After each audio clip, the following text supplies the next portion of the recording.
द्रोणाचार्य का नाम सुना है सबने? उन्होंने पांचों पांडवों को बुलाया और सामने एक पेड़ के ऊपर लकड़ी के पक्षी को रख दिया और उन पांचों को बोला कि जा करके इस पे निशाना लगाना है, इसकी आंख पे निशाना लगाना है। और एक एक करके उनको बुलाया। सबसे पहले आया युधिष्ठिर, वहां पर आकर के खड़ा हो गया।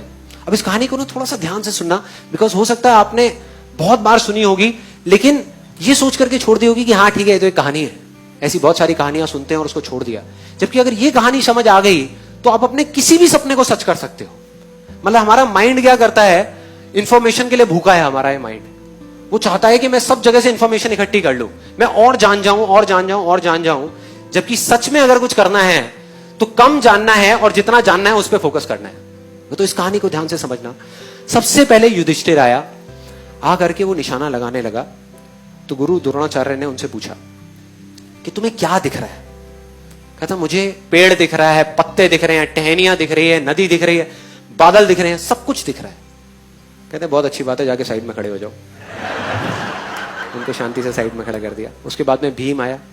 भीम से भी दोबारा से यही सवाल पूछा कि तुम्हें क्या क्या दिख रहा है? उसने भी अपनी पूरी लिस्ट बता दी, मुझे ये दिख रहा है, मुझे वो दिख रहा है, सब कुछ दिख रहा है। फाइनली अर्जुन आया।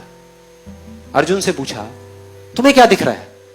अब उनमें और अर्जुन में हल्का सा फर्क यह था कि अर्जुन की बॉडी में कुछ भी मूवमेंट नहीं हुई, मतलब पलक तक नहीं झपकाई और ऐसे जाकर के वो खड़ा हो गया अर्जुन।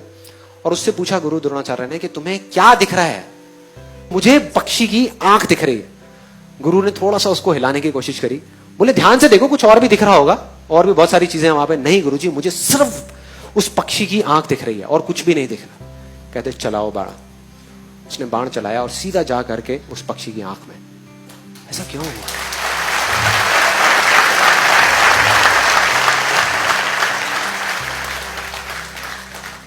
बस इतना सा फर्क है जो आदमी कामयाब हो जाता है और जो नहीं हो पाता उसमें। इतना सा फर्क है जो आदमी अपनी इल्यूजन को रियलिटी बना पाता है और नहीं बना पाता उसमें। फोकस का।